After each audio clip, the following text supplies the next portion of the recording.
po sa inyo lahat. Pagpalain po kayo ng Diyos.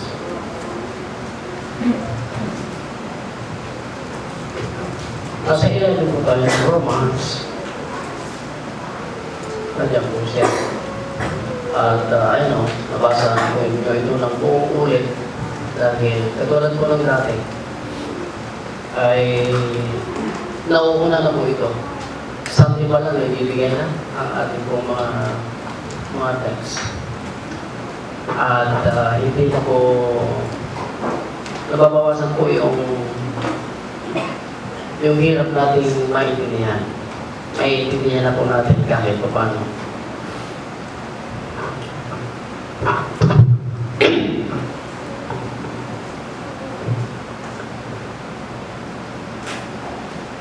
Saan nyo ba ito pinapadala yung mga text natin? Sa GC. Thank you. Nasa Romans 11 po tayo, verse 11 at hanggang sa 20. Ay, sulat na po ninyo.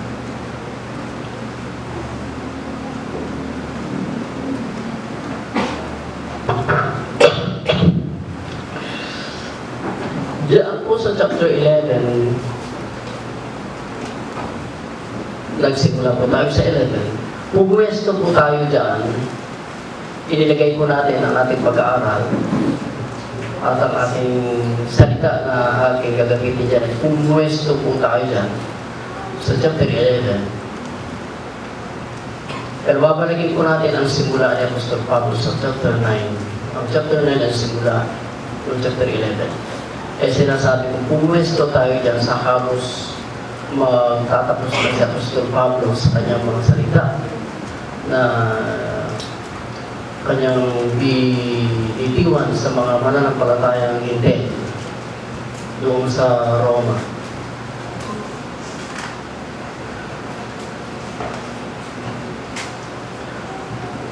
Ang 11 verse, hanggang 22 ba yung ano natin? 25. Pagka nabasa po natin yan, ito yung tungkol po sa mga from chapter 9 hanggang chapter 11. Tumutukoy po ito sa mga Israelites. Sa chapter 9, hindi hinayaan ni Apostol Pablo na maisulat yung kung sino ang mga Israelitas. Sila ang mga pili ng Diyos. Sila yung tinatawag na chosen people. Mayroon silang pagkapari, priesthood, dahil sila lamang ang may pari na totoo sa buong daigdig.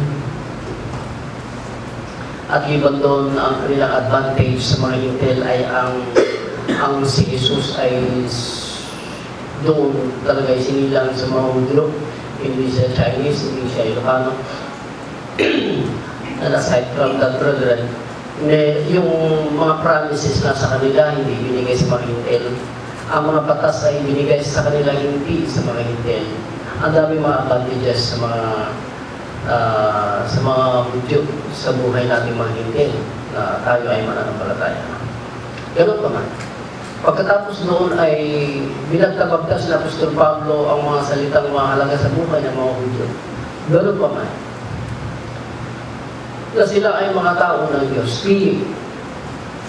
Mula noong natawag na ng Diyos itong si Abraham na kanilang magulang.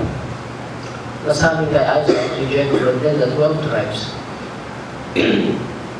Ang chapter 9 and 11, pwede po bang pakilabas na natin yung title natin? Essence natin.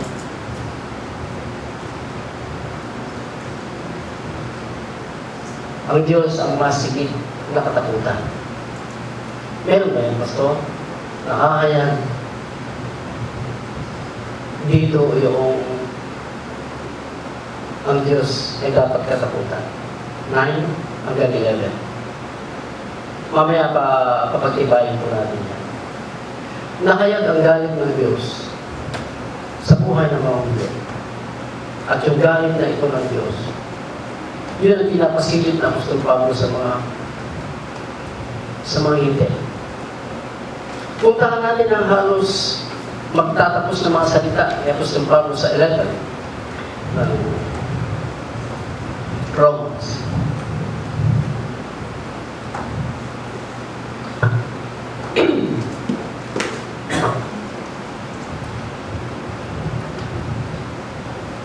Verse 17, and eat some of the branches. Ang branches ng Diyos ang mga Israelites. And if some of the branches be broken off, binari ang mga ilan. And thou, Gentiles, believers, and thou, being a wild olive tree, were grafted in among them, and with them partakers of the root of the fastness of the olive tree. Boast not against the branches. Gentiles, boast not against the Israelites. But if thou boast, tanda mo hindi mo binabata, ang mo awitin na diyay yung ugat. Kundi ang ugat ang makalinis sa iyo. At sabihin mo mong ganito, the branches will broken out, then I might be grafted in. Well, sabi ni Pablo sa mga Kristiyanong Hintil, because of unbelief, they were broken out. Ang mga Hudyo na yan, at ito naman ay naiugpong dahil sa pananampalataya. And thou standeth by faith. Huwag kang magmataas. Be not high-minded, Gentiles. Kundi matakot ka. For if God spared not the natural branches, the Israelites, for if God spared not the natural branches, take it, that He also spared not thee. Kung ang original na mga sanga ay hindi niya ito inantala at talagang binali niya, ikaw man ay babaliin. Dahil ikaw ay ligaw lamang na sanga.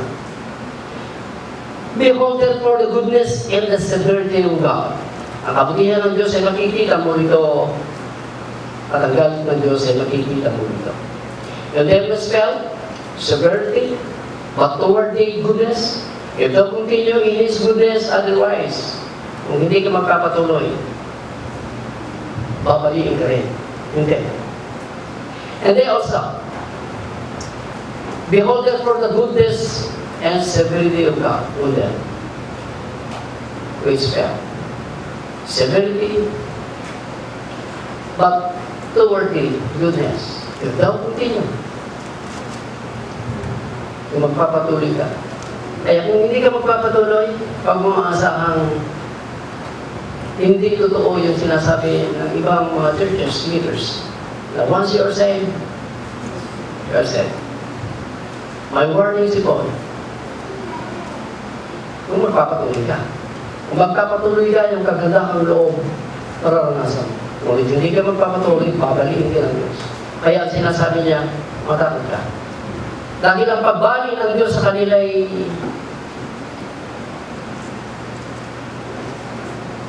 nagpapakita lamang na ang Diyos ay napakalupit. Nakakatakot ang Diyos.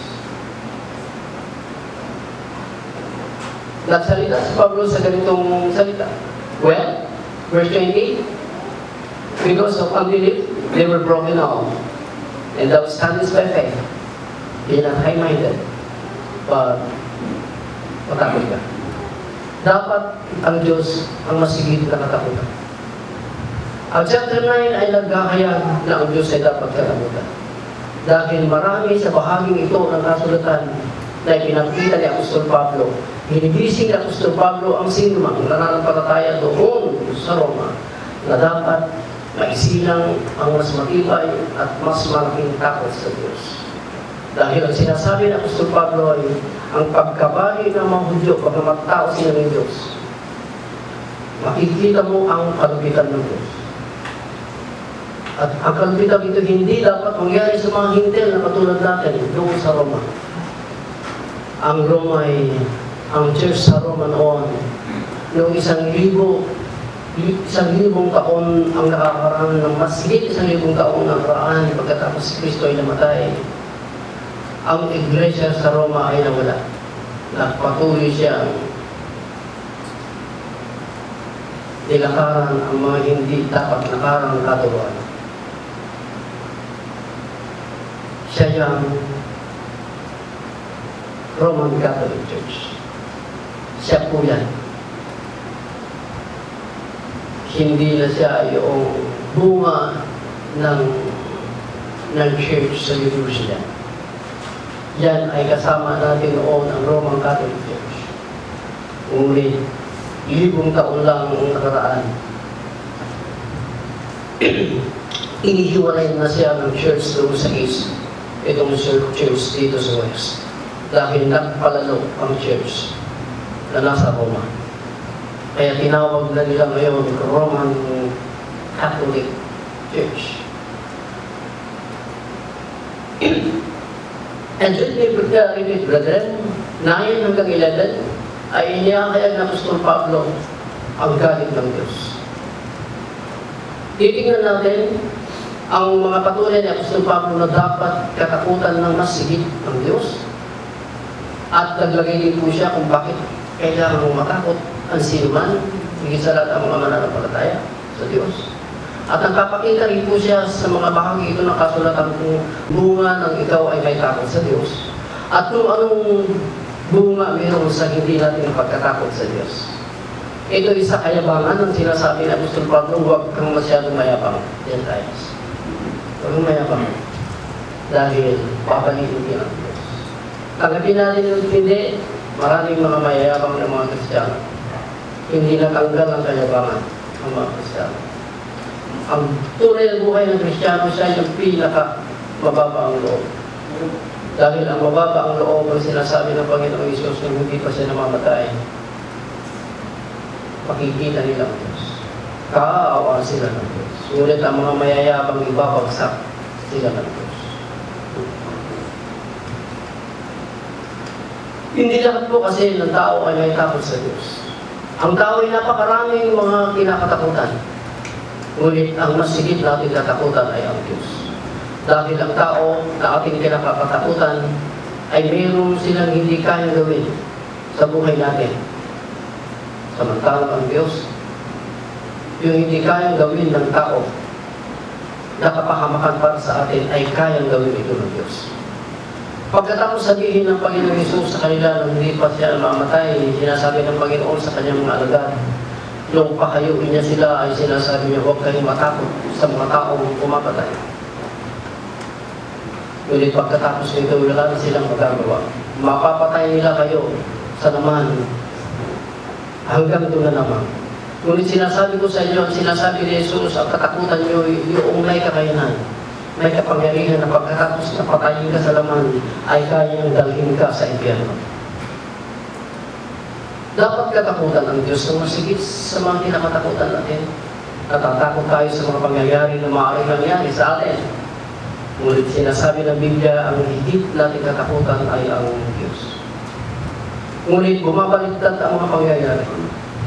Ang Diyos, kakaunti lamang ang takot natin.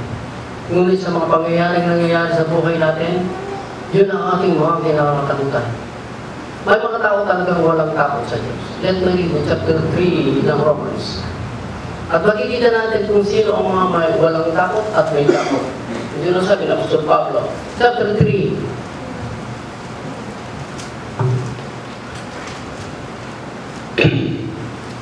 ng Romans.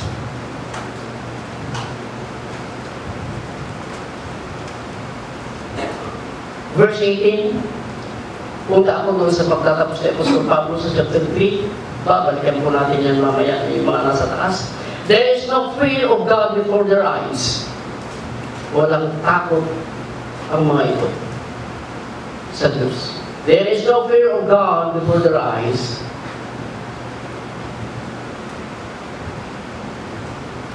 Sino ang mga ito?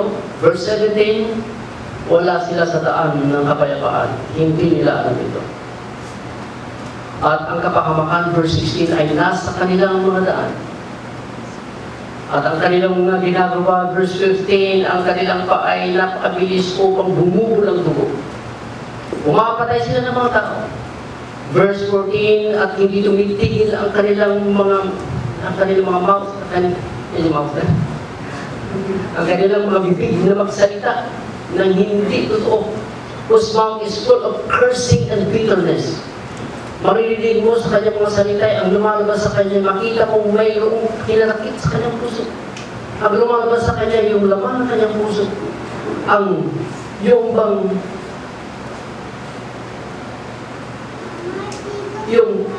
Yung taong ito, ang sasabihin niya, yung taong ito, hindi magtatagumpay.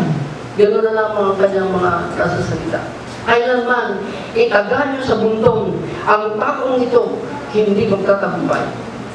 Ganoon na lamang ba? Di ba tayo, tayo yung, pagka talagang anak tayo ng Diyos, at may ang higit na kinakatakutan natin ay ang Diyos, hindi ang sinaman, ay yung, kung mayroong gumagawa ng masama sa'yo, kung mayroong, sa Matthew chapter 5, ito, habi na Kristena, ipanalangin mo ito at pagkalain. Dahil ito yung sabi ko nga sa ating mga kapatid minsan, ito yung marka natin. Bless those who curse you and persecute you. Pray for them. Yun yung marka natin. Na kahit narinig tayo, pinapanalangin natin sila sa Diyos. Ngunit ang mga taong walang takot sa Diyos, punong-puno ito ng sumpa sa kanilang bibig para sa kanilang kapwa. Walang takot ang mga ito. His mouth is full of cursing and bitterness. Pait na lamang ang kanilang nandoon. Their throat, their throat is an open sepulchre. Bakit open sepulchre? Bukas ito na libingan. Ang mga Hudyo kasi, doon sa batas, magiging hindi malinis ang Hudyo pagka nakatapak sila ng libingan. Nagiging marumi sila sa Diyos pagka nakatapak sila ng libingan, kaya hindi sila tumatapak. Kung maglilibing sila, okay. Ngunit pagkatapos ng libing at may mga naaagnas na ang tao doon sa loob at ang mga buto ay doon, ang batas na ito ay umiiran na huwag na nila itong tapakan. Dahil pagka tinapakan nila ito, magiging marumi sila sa harapan ng Diyos. Pero ang mga ito, yung taong walang takot sa Diyos, ay katulad sila ng open sepulchre. Nalibingan. Open na, hindi na close, open. Handa sila na ang mga tao ay magiging marumi ang mga taong ito na kanilang nakakasama dahil sa kanila. Sila ay open. Inilalapit nila ang kanilang mga sarili para maging marumi ang kanilang kapwa sa kapwa-tao. Yan ang mga walang takot sa Diyos. Sinasabi na Apostol Pablo. Ngunit ang chapter 9, chapter 11, sinasabi na Apostol Pablo sa mga hintel, mga kapwa. Dito sa awit, may awit dito na every side, nandyan ang mga takot. Ang sabi ng awit, 119 if I'm not mistaken ng awit. Hindi natin maitatago na meron tayong kinakatakutan, brethren. At alam ito ng Diyos na marami tayong kinakatakutan. 31 verse 13 ng awit. Every side, sabi ng mga awit, sa man siya gumawit, nandiyan ang takot sa kanya. Ngunit mas higit na katakutan ay ang Diyos. Dahil ang mga kinakatakutan natin, mga bagay na gusto natin o hindi natin gusto mangyari sa atin, ay walang kakayanan upang dalhin tayo sa hell o sa impyerno. Wala. Ang Diyos ang may kakayanan nito. Kaya ang sinasabi ng mga napapanood natin doon sa galit niya sa tao ay sinasabi niya, dadalhin kita sa impyerno kung saan ako pupunta. Walang kakayanan ang tao na magdala ng isang tao doon sa impyerno. Ang Diyos lamang ang may kakayanan po ito. Kaya dapat natin katakutan. Sabi ni Pablo sa mga Gentiles, dapat kang matakot. Dahil pagka hindi ka natakot at magmayamang ka, babaliin ka ulit ng Diyos. Ang hindi natin alam ay babaliin tayo ng Diyos. Kung nagkamali tayo, kung wala tayong takot. Okay? Tignan niyo ang sinasabi niya. Si Parao, sa chapter 9, ito na ang halimbawa ni Pablo doon sa galit ng Diyos. Si Parao ay naging hari sa bansang Egypt noong ang mga Hudyo ay nandoon. Dumami ang mga Hudyo doon sa Egypt. Pinarami ng Diyos ang mga Hudyo doon sa Egypt. At inalipin ng bansa ito ang mga Israelites. At one day, isang hari ang pinaupo ng Diyos doon. Ang tawag sa hari doon ay Paraon. At itong Paraon ito ay iniluklok ng Diyos para makita yung galing ng Diyos. Itong haring ito ay naging instrumento ng Diyos para makita sa buong daigdig kung anong Diyos ito. Kung sabi ni Pablo sa mga taga-Roma, kailangan mapagtanto mo na ang Diyos ay napakabuti. Ngunit kailangan mapagtanto mo rin na ang Diyos ay napakalupit. Napakalupit ang Diyos sa mga hindi nananatili sa Kanya. Napakabuti ang Diyos kung mananatili ka sa pananampalataya. At ang halimbawa niya napakaaga ay ang si Parao. Dahil si Parao, nung tinawag na ng Diyos itong si Moses, tinakasan ni Moises ang kayamanan doon sa Egypt. Pumunta siya sa ilang, sa Midian, ngunit pinabalik siya ng Diyos. At ang sabi ni Moises sa Diyos, sino ako para umarap kay Parao? Napakaliit ang tingin ni Moses sa kanyang sarili kung sa kapangyarihan at karunungan din nandoon kay Parao. Napakaliit ang tingin dahil makapangyarihan nga ang bansang ito at ang Parao ito. Basta pumunta ka at alam ko, ang sabi ng Diyos, hindi ka papayagan ni Parao. Ang galing ng Diyos, alam ko, hindi ka niya papayagan. Ngunit, doon sa ikasampung salot, papayagan ka niya.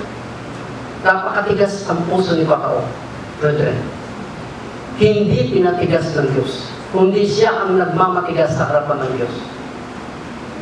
At dahil pinatigas ni Parao ang kanyang puso, lalong pinatigas ng Diyos ang puso ni Parao. At dahil pinatigas ni Parao ang kanyang puso, ginamit ng Diyos itong si Parao para maihayag hanggang sa ngayon yung kung sino ang Diyos. Napakalupit pala ng Diyos. Sinasabi natin, God is love? Yes. Napakalupit na tao ang Diyos. Kaya nagwawarning si Pablo sa mga taga-Roma. Ano bang ibig mo sabihin, Pastor? Ano objective nila? Hindi mo basta-basta yung buhay natin. Napakadelikado ang kalagayan natin. Sa isang iglap, hindi natin mabantayan ang ating puso, ang ating buhay bilang isang mananampalataya. Papaligin tayo ng Diyos. Saan tayo pupulitin? Ang sabi nga ng isang tao, pagka namatay sa pastorando, saan pupulutin ang Light of Truth Ministry? Pero ang tugon ko sa ating puso, mag-irasi ang Diyos. Amen. Ipagpapatuloy ng Diyos ang kanyang trabaho sa Light of Truth Ministry kahit wala na ako. Ng Light of Truth Ministry. May Diyos na nag-iingat hanggat ang daan natin na tinatahan natin ay ang daan ng Diyos. Huwag tayong matakot sa anumang mangyayari sa akin. May Diyos na masigit ang kakayanan. May Diyos na masigit na nag-iingat. Subalit pagka tayo ay nalingat doon sa kabutihan ito ng Diyos at hindi natin ito nabigyan ng pansin, nasa panganib po tayo.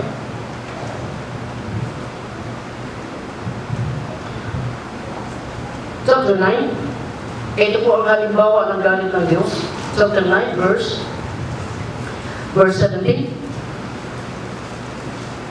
For the Scripture saith unto Parao, sapagkat ito ang sinasabi ng banal na kasulatan. Ano ba sinasabi ng banal na kasulatan? Yung galit ang sinasabi niya rito. Sapagkat ito ang sinasabi ng kasulatan tungkol sa kanyang kalupitan. For the Scripture saith unto Parao, even for the same purpose I have raised thee up, that I may show them my power in thee, and that my name might be declared throughout all the earth. Therefore, have he mercy on whom he will have mercy, and whom he will be hardened. Kaya ang Diyos, sinasabi ni Pablo, naaawa ang Diyos sa kanyang, kung sino ang kanyang kaawaan. at patitigasin niya ang puso ng isang tao kung gustong patigasin ng Diyos ang puso ng isang tao. Hindi yung nagnanais, hindi yung tumatakbo ang magdidesisyon, kundi ang Diyos na naaawa. Right? Kaya kahit anong gawin natin, Panginoon, patawarin mo siya, Panginoon, pagpalain mo siya, give him a chance again. Pagka talagang totally wala na, ang Diyos magpapakita siya ng action na kahit hindi natin gusto mangyari at hindi natin kaya gawin, magagawa nito. 22. What if God, what if God willing to show His wrath? Kung gusto ipakita ng Diyos ang kanyang galit. What if God willing to show His wrath and to make His power known, endured with much long-suffering the vessel of wrath, fitted to destruction. Si Parao, fitted. Alam niyo yung salitang fitted? Fit na fit. Fitted siya sa destruction. Itong si Parao. Ang tawag dito ni Pablo ay vessel of wrath.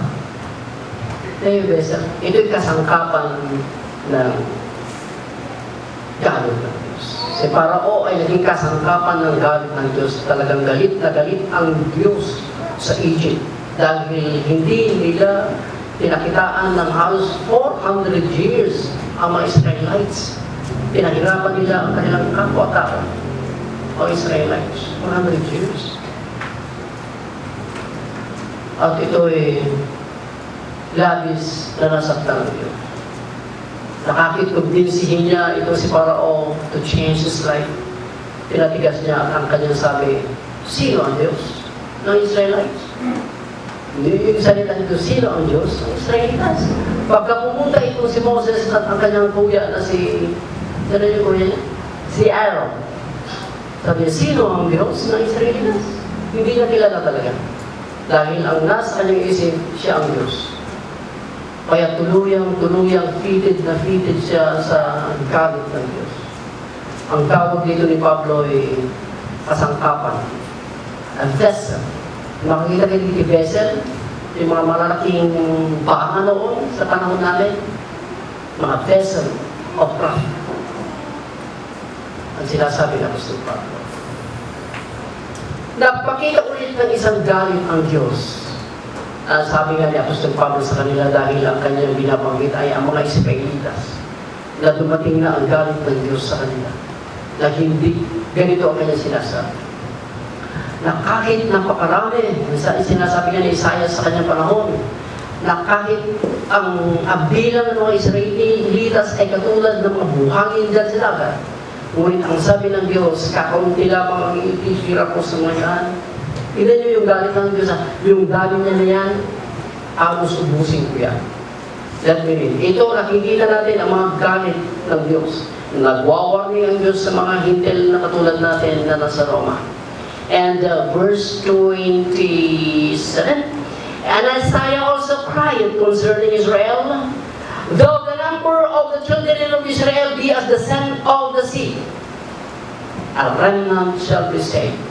Kung ilang ang maliligtas lang, wala nang magagawa marami dahil ang galit ng Diyos ay nasa marami at ang awa ng Diyos ay nasa kakaunting bilang lamang.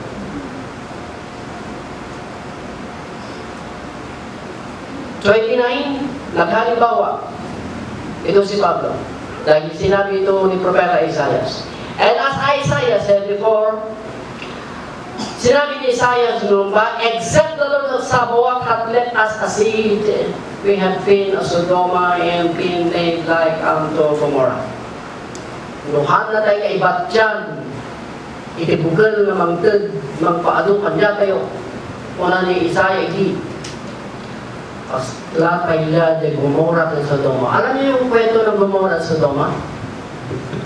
Inubos ito ng Diyos ang siyudad na dalawang ito nakambal, maging ang mga siyudad na nasa kanilang palibot, sinunog ito ng Diyos at wala akong natira. Ngayon, ang mga archaeologists hindi mapagtanto kung saan siyudad ito. Hindi nila mapagtanto. Ito ay naghahaka-haka na lamang na nasa panig ng Iraq, nasa panig ng ganito. Pero hindi nila ito matiyak dahil sinunod talaga ng Diyos ito. Mga bato ang pinaulan ng Diyos ito na nag-aapoy. Kung hindi tayo titirahan ng Diyos, ang sinasabi ni Pablo sa mga Israelitas, patulad tayo ng Sodoma at Gomorrah. Nakakayag ang galit ng Diyos. At naihahayag na dapat na kinukumbinsi tayo ng Apostol Pablo na dapat ang Diyos ang mas higit na katakutan. At butot anak mo ng mo, butot ka kasi namatay. At hanggang sartar din, mawiyot na kasi pampalunod ng matay. Nagbiyahe lang data, anak mo na kasi pampalunod kasi namatay. Dati kahit mga matay, isumot nila kapigpig sa. Isumot ang nahuwi-uwi. Isang mga gudyo tayo nag-iwas tayo, ikaw na ka nagramraman. Ganun. Ang dami natin kinakatakutan ayon doon sa awit. Kabilaan, natatakot tayo. Ngunit ang mas sigit natin katakutan ay ang Diyos. Dahil meron siyang nagagawa, hindi nagagawa ng tao na siyang kapanglibang ng bawat tao. Yung hell. Ang hell ay nagpapahayag. Oo, ito yung makatwiran. Ngunit ang papahayag ng Diyos ay malupit na Diyos. Ang pagkamakatakot ng isang tao sa Diyos ay hindi nakikita sa relihiyon. Ang pagkamatakutin ng tao ay hindi makikita sa mayroong kang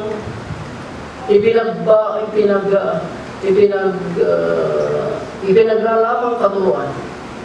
Hindi ito ang matibay na ebidensya na may takot tayo sa Diyos. At pinasulyap ni Apostol Pablo kung ano ang ebidensya ng isang tao na may takot sa Diyos.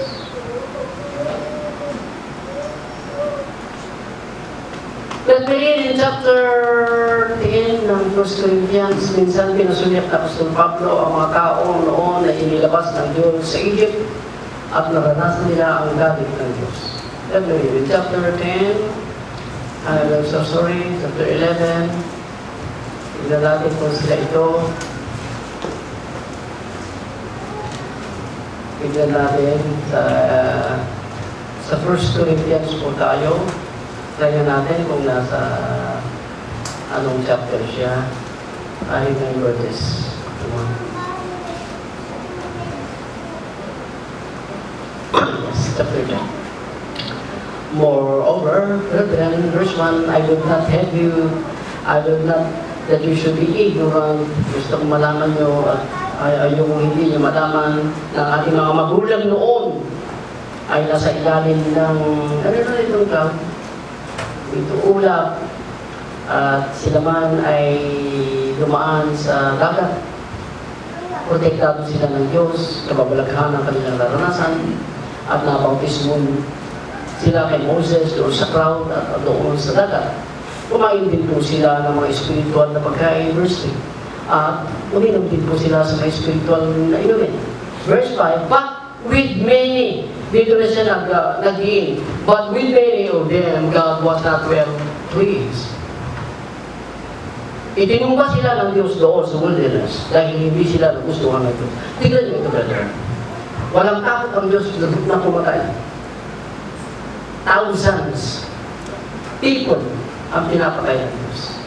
Dahil ang Diyos, sa kabila na siya ay maawain, mapagpatawad, pagmahal. Pagkas sumagad ang Diyos, itutumba ka ng Diyos ang sinasabi nito. But with many of them God was not well pleased.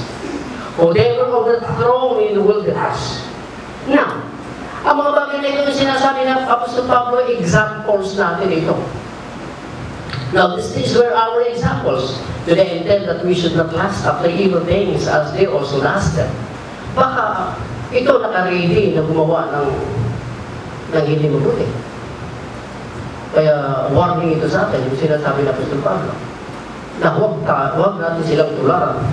But now these things were our examples to the intent that we should not lust after evil things, as they also lasted. Sapagkat sila noon ay sumamba sa mga Diyos-Diyosan, neither be you adulterers. Or were some of them, it is written, the people sat down to eat and drink and rose up to play. Ganoon ang kanilang ginawa. Ang uminom na lamang, maglasing na lamang, kumain na lamang kanilang ginagawa sa wilderness. At iban doon ay sumasamba sila sa mga Diyos-Diyosan. And neither let us commit fornication, as some of them committed. And it says here again, and fell, nagat sila. Dito. Now, all these things, verse 10, neither murmur again. Some of them also murmured. Ang mga tao ito nung lumabas ko sila, mga Hudyo, naglaing na dito yung agtanabutong. Agtanabutong na daya. At yung ngayon, sa ugat, mangipagod na kasi. Tapos sa kulong nakapipintas ka, nakikigig. Nungumot, nangilisip ito na nagawin. Sumul na yun, hindi pa may ikaros na kita mukmukot. Sa mga trabaho natin, nakapagsasalita tayo na hindi maganda. They murmured against Moses. They murmured against God. Nung mawalan sila ng kanilang pagkain, namin. Ganun sila. Now is these things. And then they murmured, some of them also murmured. Now all these things happened. Naisulat ang mga ito unto them for our examples. At hindi na naisulat ang mga ito para sa atin. Hanggang doon sa katapusan ng daigdig na darating. Kaya nga sinasabi ng Apostol Pablo sa verse 12 is, wherefore let him that thinketh he is undertaken, lest he fall. Yung nagsasabing siya ay nakatayo, mag-ingat siya, baka ibagsak siya ng Diyos. Huwag natin hayaang ibagsak tayo ng Diyos. Dahil pagka ibinagsak tayo ng Diyos, sino pa ang makapagpapatayo sa atin? Ibagsak man tayo ng taong may Diyos na magtatayo sa atin. Ngunit pagka ang Diyos ang naglayo na tayo ay tuluyan ng mawala, wala nang makakapagtayo sa atin. May pag-iingat ang sinasabi ng Apostol Pablo ng Diyos ang dapat mas higit na katakutan sa buhay natin bilang isang mananampalataya. Pagka wala tayong takot, brethren, malalayo tayo sa kabanalan. Gagawin natin lahat ang mga nais natin pagka wala tayong takot sa Diyos. Minsan nga, nung mapansin ko yung nasa left yata ng Panginoon Jesus. Meron din dito sa right. I don't know doon sa banda paroon at banda paroon dito sa left. Ang sabi niyo, kung ikaw si Kristo, iligtas mo ang sarili, iligtas mo rin kami. Pero kung sinasabi niyo nasa right, makakot ka naman sa Diyos. Tayo ang nararapat maghirap ito dahil dapat lang. Dahil makasalanan tayo. Pero siya ay hindi. Kaya sinasabi niya sa Panginoon Jesus, Panginoon, alalahanin mo ako sa pagdating yung kaharian. Ang 1,000 taon, alalahanin mo ako. Ang promise ng Diyos. Dahil 3 days and 3 nights siya dito sa ilalim ng lupa.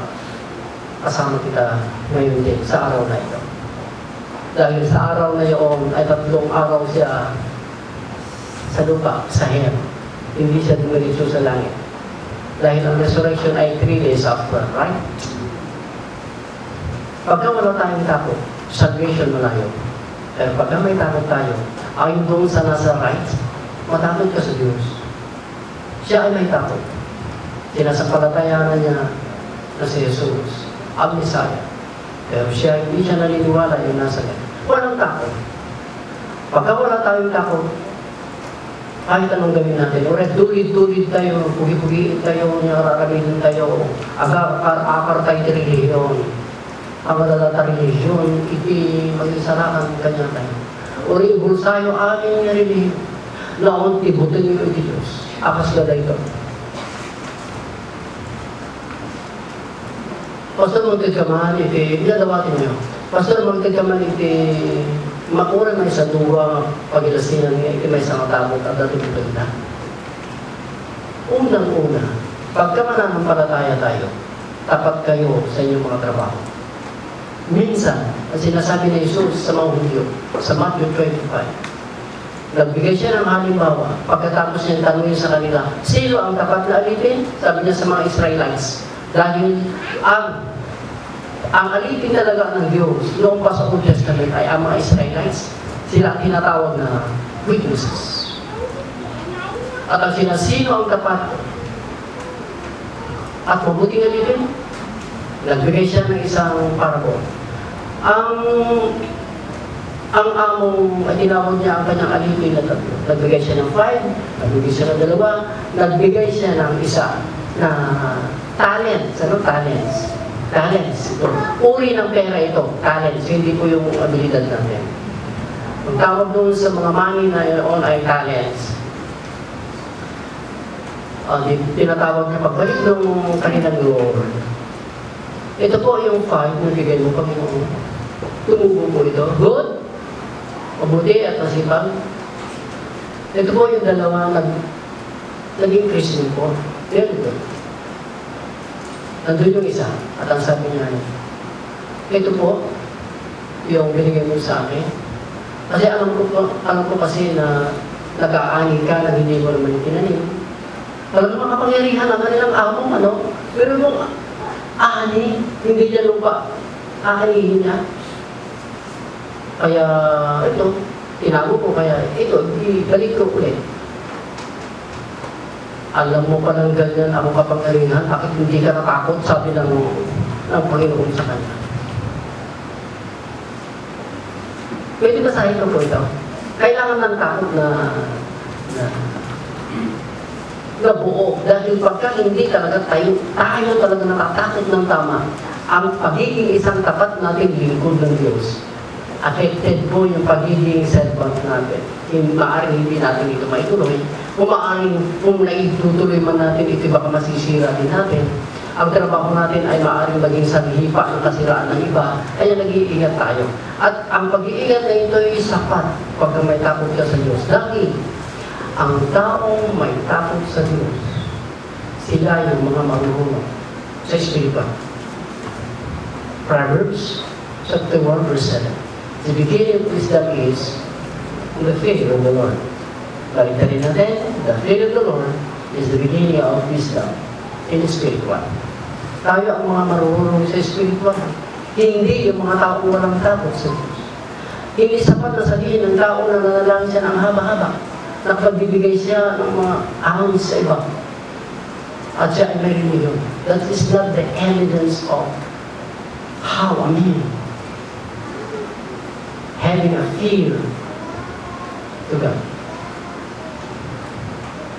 Kundi, makikita mo, pagka ikaw ay may takot sa Diyos, mayroon tayong lamang karunungang espiritual. At ipagpapatuloy natin sa tamang paraan yung trabaho natin dahil natatakot tayo. Nagpapatuloy tayo. Minsan may nagtanong, sorry po doon sa couples, inaalala ko paggabi, hindi ako nakatulog dahil sabi ko, mali yung aking, di ba may question and answer ko tayo? Minsan sabi nyo, hindi ko alam kung dito po, kung may dito, I ask sorry. Yan ang tanong. Kung kami mag-asawa, ay hindi magkapareho ang disciplines, hindi magkapareho ang goals, di ba? Ang sagot ko naman ay, pagka ikaw kasi, yung pagkaiba yung pagkahubog, yung bata ka, lumaki ka sa isang hindi magandang pamilya, kaya naging handang ito para magkasama kayong matibay na mag-asawa. Ano yun yung payo ko? Pakinggan nyo, dahil hindi talaga ito maganda, I'm so sorry. Kay Kristo, walang babae at lalaki ang sinasabi sa Galatians chapter 3. Walang Hudyo at Hintil yung sinasabi ni Apostol Pablo. Ang Hintil ay iba ang kanyang Diyos noon, iba ang kanyang pagkahubog, katuruan, pananampalataya. Ang Hudyo ay kaiba din. Pero pinagsama sila ng Diyos kay Kristo Jesus. Ang babae at lalaki ay iba ang kanilang nature. Siyempre yung gender magkaiba, right? Pero ang sinasabi nyo, hindi na kailangan pa yung mga gender na yan. Kundi yung ikaw ay talagang katawan na ni Kristo. Dahil si Kristo talagang sinusundan natin Hindi na yung kung ano ang kinalakan mo, anong manners, anong customs ka, kung ano yung goal mo. Huwag na yung kanya-kanya ng goal. Kailangan yung goal natin ay yung goal talaga ni Kristo. Amen? Yun naman ang sinasabi ko. Pagkatapos nun, kung hindi naman kayo magkaparehas, hindi maghiwalay na lamang kayo. Meron pa akong naidugtong na ganito. Nakalala ko ito kagabi, hindi nakakatulog. Hindi ko talaga yun dapat. Kung yun lang naman ang dahilan na hindi kayo magkakasundo, hindi ito uuwi doon sa maghiwalay na lang kayo. I'm so sorry. Hindi ka naman nilagyan ng joke para maganda sana. Pero seryoso ako doon dahil 2 times kasi ako doon na inatake na hindi natuloy, pahinga ng konti. Tinuloy ko, atake ulit ako, kaya umuwi na po ako. Pero kagabi hindi na makakatulog. Dahil inaalala ko lahat ang aking may sinagot at mga tanong. At naalala ko yung isang bandang ito na hindi maganda. Talagang hindi maganda. Kaya ang isang tao ay may karunungan. Bilang isang taong may takot sa Diyos, nag-iipon itong gabi at araw ng karunungan. At liban doon, pagka may takot ka sa Diyos, nagiging tapat ka doon sa iyong pananagutan. Magpapatulog. Iba yung takot mo. Kailangan paramihin ko ito, paularin ko ito, lagi nakakatakot ang Diyos. Sana. Pero hindi. Iba yung kanyang ginawa. Kaya naman po, may nagtanong sa akin, may tanong po daw binabasa ko. Sapat ba ng isang Kristiyano yung churchmate mo pagka nasaktan ka ay umalis ka? May nagtanong. Sabi ko, hindi sapat na umalis ka sa isang church na nasaktan ka lang. Masanay tayong masaktan. Amen? Dahil ang Diyos, ang tagal-tagal na natin sinasaktan, pero hindi siya maalis sa ating tabi. Hanggang nakikita niya may pagkakataon tayo. Sabi ko nga, ako rin hindi naman ako umalis sa inyo kahit sinasaktan niyo ako. Hindi sapat kasi na kung may nasaktan ka sa aksyon, sa salita, sinadya hindi, ialis ka sa church. Hindi po sapat. Ang gawin natin na magiging, sabi nga na 4:20 ba yun? Ayun, let's take it off. 32, Ephesians chapter 4, 32, nandiyan po yan, sabi niya, magkatawaran kayo sa isa't isa. Love one another. As Christ loved you. As Christ forgiven you. Kaya pag umuwi na ako sa gabi, nagpa-flash ba ako, mapapawanda ko maapo Diyos dahil sa unahaang nasayaan. May examples. Minsan sa bilis ng isip namin, ay mga salita na nasasaktan kayo na hindi naman dapat sanang. Pero hindi yun ang ating buhay. Ang buhay natin ay tama. May takot tayo sa Diyos. Pinapaganda natin ang ating trabaho. Sa hirap, ito ang ginawa. Ano man ang mangyari, ipakita natin sa Diyos. Hindi sa tao natin ito ipakita. Kung nakikita man nila, maganda. Ngunit sigit sa lahat ay sa Diyos natin ipakita. Ang katapatan natin, ito ay dahil sa bunga ng ating pagkatakot sa Diyos. Amen? Lastly, brethren, may kabanalan ang taong may takot sa Diyos. Ang kalooban ng Diyos ay sinisikap ng taong may takot sa Diyos. Dinadamihan niya ang kalooban ng Diyos. Sinisikap ng malinaw ang mga kalooban ng Diyos. Kung sinisikap ng tao, ang mga mananampalatayang mga kalooban dapat matapos sa ganitong taong, kailangan matapos ito bago mag-asawang anak, bago meron yung anak, kung ano man, mayroon tayong target ng mga panahon. How much more? Yung mga bagay ay pinagkatiwala sa atin ng Diyos. Alamin natin mabuti, malinaw, the perfect will of God. Romans chapter 12. 1, 2, 3, 4. The perfect will of God.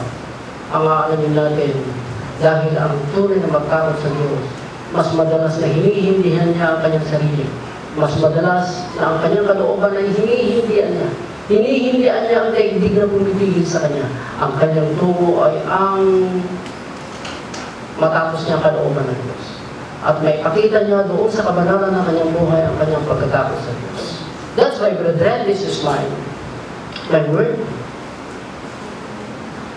Ang sabi ng awit, ang kasama ko ay mga taong may takot sa iyo. Sa awit po ito. Ibibigay ko na lamang po ito.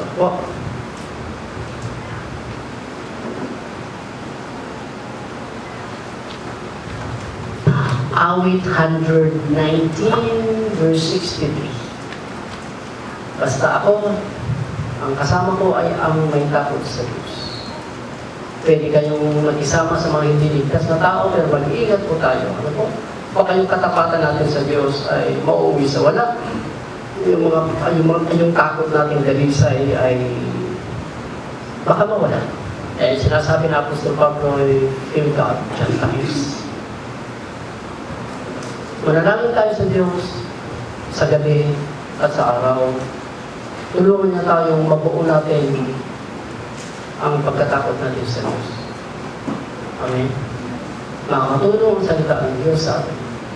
Makatulong ang ating mga kapatid sa atin para lalo tayong matakot sa Diyos. Magandang tanghali po sa inyo.